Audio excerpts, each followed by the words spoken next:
Antes de começar o vídeo, eu quero pedir a você que acompanha o Blog da Cidadania que se inscreva no nosso canal, curta e compartilhe os nossos vídeos, acione o sininho das notificações, que assim você nos ajuda a fazer o nosso trabalho. E vamos ao vídeo.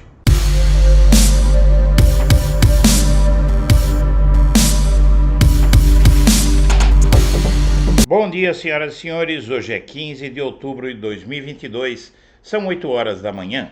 Na Folha de São Paulo, Lula amplia a distância entre mais pobres e Bolsonaro lidera nas faixas acima. Os que pretendem votar em branco ou anular variam de 5% a 7% de acordo com a renda e os indecisos de 1% para 2%. A segunda pesquisa Datafolha do segundo turno mostra que Lula ampliou de 17 para 22 pontos percentuais a sua vantagem sobre Bolsonaro entre os eleitores mais pobres com renda familiar de até 2 salários mínimos. Lula passou de 54% das intenções de voto para 58% nesse grupo, bem acima da margem de erro na última semana, enquanto Bolsonaro oscilou de 37% para 36%. As variações ficaram todas dentro da margem de erro desse segmento que é de 3 pontos. O atual mandatário, por outro lado, marcou vantagem entre os mais ricos, que têm muito menos votos. Entre os mais ricos, que ganham mais do que isso, Bolsonaro inverteu a vantagem registrada por Lula na rodada anterior. O placar virou de 52% do petista a 43% do presidente, para 39% a 53%. A margem de erro aqui, porém, é muito alta, de 11 pontos percentuais. Os que pretendem votar em branco ou anular variam de 5% a 7% de acordo com a faixa. O levantamento ouviu 3 mil pessoas nesta quinta e sexta no Brasil. O fato é que, nesse segmento, com uma vantagem como a que Lula está apresentando, fica muito difícil para Bolsonaro virar os votos, justamente porque esse contingente em que o Lula cresceu até 2 salários mínimos é o maior contingente profissional do país. A quantidade de brasileiros que ganham até R$ 2.500 é a grande maioria no país e, com isso, vai ficando cada vez mais apertado para Bolsonaro tentar virar a eleição. E os registros de caçadores, atiradores e colecionadores no governo Bolsonaro triplicaram em relação ao total dos 15 anos anteriores. Dados são resposta do Exército por meio da Lei de Acesso à Informação. O número de brasileiros registrados como caçadores, atiradores desportivos e colecionadores, os tais CACs, que portam armas de fogo desde 2019, superou em 3 vezes os registros realizados entre 2003, ano da edição do Estatuto do Desarmamento, e 2018. Os dados foram disponibilizados via Lei de Acesso à Informação pelo Exército, responsável pelo sistema que gerencia os registros. É um risco muito grande esse contingente armado e bolsonarista estar inflamado como está com essas supostas fraudes eleitorais, com o clima de tudo ou nada que o Bolsonaro está gerando no país. Essas pessoas podem perder a cabeça, essa é a preocupação das autoridades. E de vigílias a passeatas, como os evangélicos pró-Lula atuam com o apoio de pastores de todo o país, o QG petista tem trabalhado para melhorar a popularidade de Lula entre os evangélicos.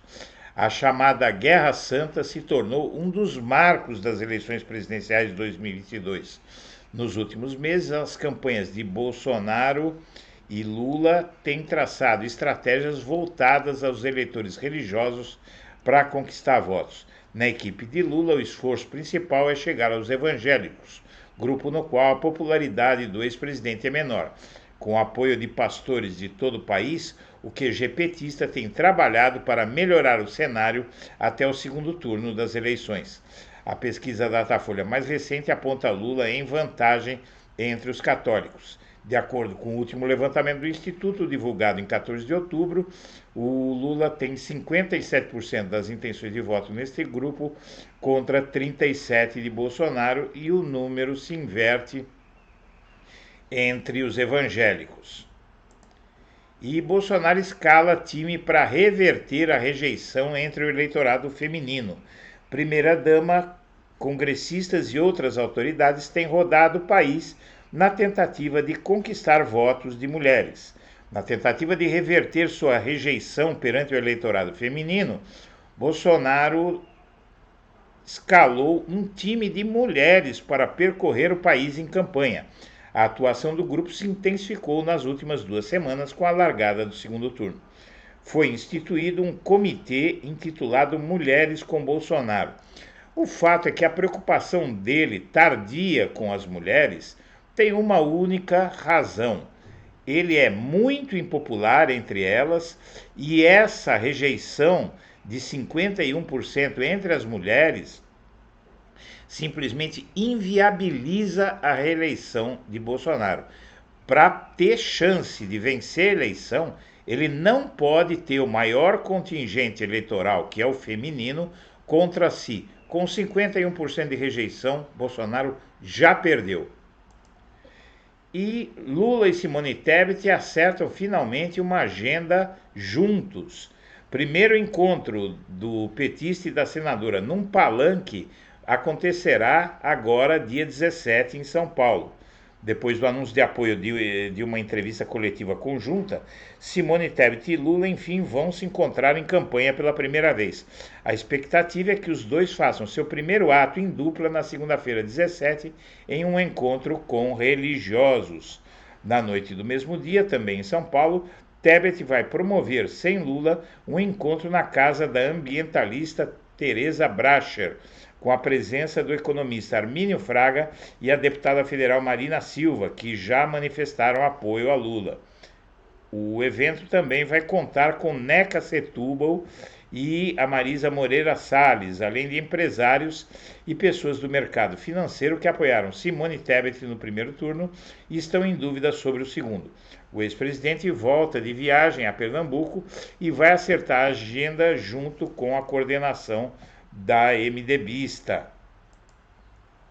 E o PT, depois de todos os ataques e golpes que sofreu, voltou a crescer no Sul e no Sudeste com Lula após o partido perder votos em eleições passadas. A principal mudança ocorreu entre 2002 e 2006. Desde então, o partido vinha apresentando bom desempenho nos municípios do Norte e Nordeste. Agora, a legenda melhorou a votação no Sul e no Sudeste comparado a 2018. 2 décadas de eleições presidenciais mostram uma mudança seguida de uma maior estabilidade na distribuição dos votos recebidos pelos candidatos do PT nos mais de 5.500 municípios do país. Mapas eleitorais produzidos com dados do Superior Tribunal Eleitoral referentes ao primeiro turno das disputas indicam que entre 2002, quando Lula foi eleito pela primeira vez, e este ano, a votação do PT passou de um modelo mais disperso de votos para um mais concentrado em municípios do Norte e Nordeste.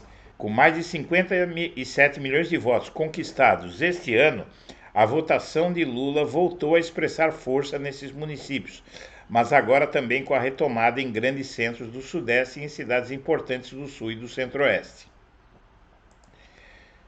E o consulado da França emite um alerta temendo tumultos em função do período eleitoral. Temor é que aconteçam tumultos nos dias seguintes à divulgação dos resultados. O consulado francês enviou uma instrução para seus compatriotas que moram no Brasil. Diz para todos terem cautela durante o período da campanha eleitoral e nos dias seguintes à divulgação dos resultados. Teme tumultos. E o debate da Band, o confronto entre Lula e Bolsonaro, o formato menos engessado do programa, vai testar a capacidade dos candidatos de resistir às provocações do adversário. O acirramento da disputa entre Lula e Bolsonaro e a pesada onda de ataque entre as duas campanhas nas últimas 2 semanas fez com que a coordenação da campanha petista elaborasse um esquema especial de preparação para o debate da Band que ocorre neste domingo a partir das 20 horas. Um grupo formado pelos principais auxiliares do presidente, entre eles o ex-ministro Aloysio Mercadante e o advogado Cristiano Zanin Martins, preparou uma lista de temas que devem constar das perguntas de Bolsonaro nas 2 horas do embate com as respectivas respostas. Constam do dossiê aborto, descriminalização das drogas, fechamento de igrejas, regimes ditatoriais da Venezuela e da Nicarágua e banheiro unissex para crianças. O jurídico preparou ainda um material à parte sobre corrupção, com dados sobre processos e das decisões judiciais para ajudar Lula a se defender das acusações. Os petistas têm 2 preocupações quanto ao desempenho de Lula. Por um lado, sabem que tem que evitar que Lula apresente o desempenho do primeiro debate, quando pareceu abatido e sem repertório para responder às acusações de envolvimento no Petrolão. De outro lado, porém, precisam treiná-lo para que não se irrite nem saia do sério caso seja chamado de ladrão ou corrupto, como se fazia na peça de propaganda de Bolsonaro na TV, suspensa nesta semana pelo TSE. E moral, religião e ataques violentos dominam grupos de conversa no segundo turno. Pânico moral cresce em grupos de WhatsApp e Telegram. O fato é que a estratégia bolsonarista é apresentar Lula como anticristo, como anticristão e por aí vai, é a mesma estratégia de sempre que assusta esse eleitorado tão influenciável de Bolsonaro. E pastores pró-Bolsonaro querem fiscais do mito para mobilizar evangélicos no Nordeste. Na verdade, a insistência dos bolsonaristas no Nordeste está produzindo micos como aquela manifestação esvaziada no Recife, aquela manifestação de Bolsonaro, o comício de Bolsonaro esvaziado no Recife, que inclusive causou perplexidade entre os analistas que não entenderam o que é que o Bolsonaro foi fazer no Recife, onde Lula tem uma força esmagadora sobre ele. Só podia produzir a imagem que produziu de uma manifestação esvaziada e que a campanha de Lula está usando à vontade, obviamente.